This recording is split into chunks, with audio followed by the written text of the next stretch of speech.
आज बहुत ही दुख और गम की घड़ी है हम तमाम मुसलमानों के लिए कि 56 इस्लामी बहनों का इकलौता भाई इब्राहिम रईसी हेलीकॉप्टर हादसे में शहादत का जाम नोश फरमा गया।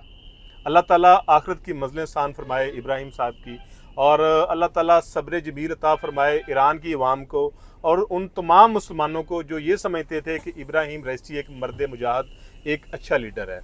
एक बात की समझ नहीं आती कि जो बिकता नहीं है, जो झुकता नहीं है, उसको मार दिया जाता है।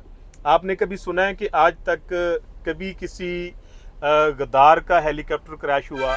आज तक कभी किसी मुल्क को लूटने वाले का हेलीकॉप्टर क्रैश हुआ? ऐसा कभी नहीं होता। जब भी कोई इस तरह का हादसा पेश आता है, किसी मुहब्बे वतन के साथ आता है, किसी दलेर लीडर के साथ आता है, और किसी ऐसे लीडर के साथ आता है कि जो यहूदियों के सामने अकड़ के खड़ा हो जाता है। आप जानते हैं कि यूएन के फोरम पर इब्राहिम साहब ने कुरान मजीद लहरा कर हाथ में पकड़ के ये बात की थी कि हम इसकी तौहीन बर्दाश्त नहीं कर सकते। और ये वो वाहद लीडर थे मुसलमान मुल्कों में से कि जिन्होंने इसराइल को आगे से हमला करके जवाब दिया था। शायद ये उसी का आगे से रिएक्शन आया है कि इब्राहिम साहब एक हेलीकॉप्टर का उनका हादसा हुआ। तो जब तहकीकात होंगी तो पता चलेगा। लेकिन अभी फ़िलहाल मैं इतना ही कहना चाहूँगा बड़े दुखे दिल के साथ कि इस वक्त 57 मुल्क जो हैं मुसलमान मुल्क, वो एक अजीम लीडर से वो महरूम हो चुके हैं।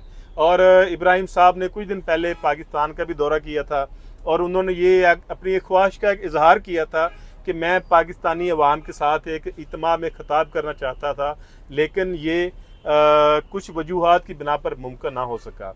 तो मुझे पूरा यकीन है इंशाल्लाह कि अल्लाह ताला इब्राहिम साहब को जन्नत के बागों में से अल्लाह ताला उनकी कब्र को एक बाग बनाएंगे इंशाल्लाह। और अल्लाह ताला उनके दुनिया में जो काम थे मुसलमानों के लिए, अल्लाह पाक उनकी लाज रखेंगे। और इंशाल्लाह इंशाल्लाह इंशाल्लाह आप भी दुआ कीजिएगा कि हमारे 57 मुल्कों में से ऐसे लीडर पैदा हों कि जो यहूदियों को आगे से टक्कर का जवाब दे सके। जज़ाकल्लाह जी।